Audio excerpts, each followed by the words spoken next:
adillah pada kami tak bodoh. Meski memang kami tak pandai, tapi kami berjanji akan tetap mengkritik sesuai isi hati. Terus sehubungan dengan itu, Bapak sebenarnya udah berapa kali ya menegaskan nggak ada tuh kampus Bapak tuh 3 periode. Bahkan bilang yang kampanye itu orang cari muka, orang menjorokkan. Ya, kan sudah saya jawab beberapa kali, berapa kali saya sampaikan. Tapi Pak Karni kok masih menanyakan lagi? bukan itu yang ditanyakan Pak. Kenapa sukarelawan Bapak masih kampanyenya perpanjangan lah, 3 kali lah. Ya kalau menurut saya boleh-boleh saja lah. Itu kan juga sebuah bentuk demokrasi dan tatarannya baru tataran wacana. Tataran wacana aja kok pada, kan orang boleh juga kan menyampaikan Jokowi mundur kan juga boleh. Ganti presiden juga boleh, iya kan? Masa orang mau wacanakan seperti itu nggak boleh? Ini katanya demokrasi. Kan nggak apa-apa, yang paling penting jangan anarkis gitu aja, yang paling penting itu aja kok. Baru tataran wacana kan. Sehingga banyak yang tafsirkan ini Pak Jokowi juga yang juru ini. Ya juga boleh-boleh saja, orang namanya tafsir saja kok. Ide penundaan pemilu mencuat lagi. Dalam politik dagang sapi yang brutal, skenario berbahaya ini tidak mustahil. Saya Nana Rizky dan inilah Opini Tempo. Dalam hal mengegolkan rencana penundaan pemilu, para pendukung Presiden Joko Widodo ibarat sedang berperang gerilya. Jika publik tengah lengah, mereka melempar isu itu ke masyarakat. Jika reaksinya negatif, gagasan itu diredam. Di bawah tanah, upaya melanggengkan kekuasaan Jokowi setelah 2024 terus dilakukan. Lontaran terbaru datang dari Menteri Koordinator Politik Hukum dan Keamanan Mahfud MD. Dalam rapat bertajuk Transformasi Lemhanas RI 4.0 di Lembaga Ketahanan Nasional Lemhanas, ia menyebutkan perbincangan tentang perpanjangan masa jabatan presiden tidak melanggar hukum. Ia memang mengatakan pemerintah tengah menyiapkan pemilihan umum 2024 dari sisi prosedural, kelembagaan, dan peraturan. Tapi Mahfud melontarkan kalimat bersayap.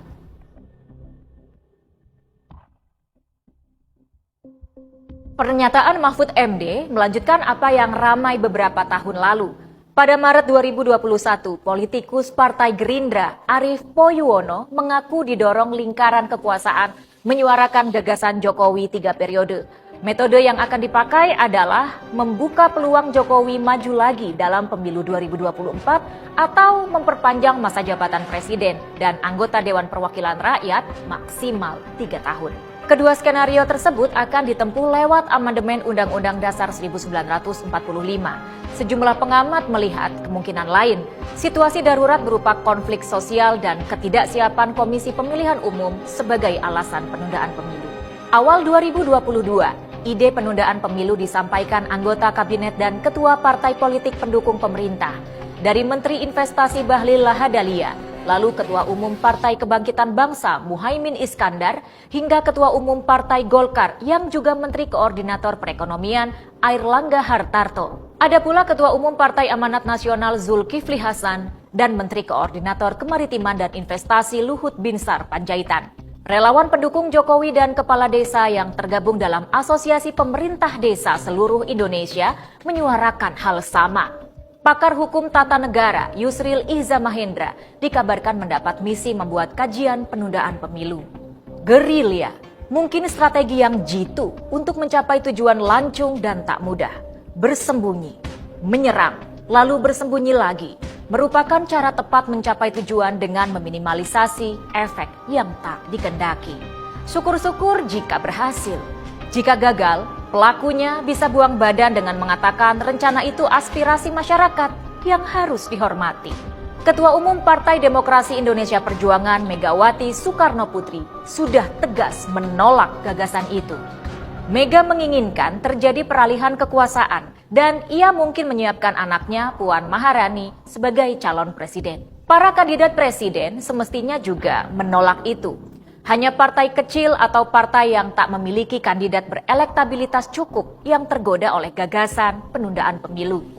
Mungkin ada pula pejabat oportunis, pengusaha pemburu rente, aktivis bosan kere, atau intelektual kelas kambing yang masuk barisan. Dalam politik dagang sapi yang brutal seperti saat ini, penundaan pemilu memang bukan gagasan muskil.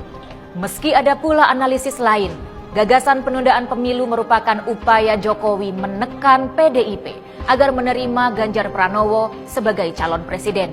Ganjar adalah kader PDIP yang memiliki elektabilitas tinggi tapi belum mendapat restu Megawati. Apapun motifnya, usaha menunda pemilu merupakan pengkhianatan terhadap demokrasi.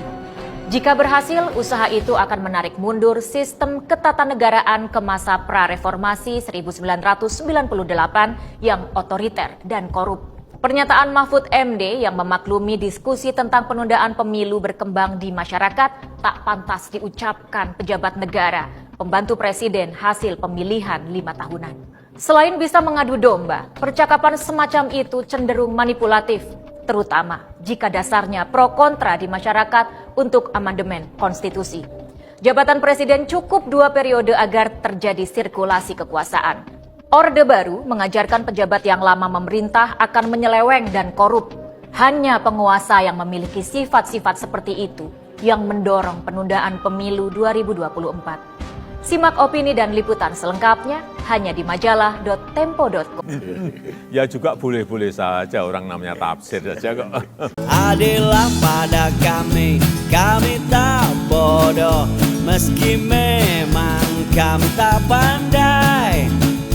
Tapi kami berjanji akan tetap mengkritik sesuai isi hati.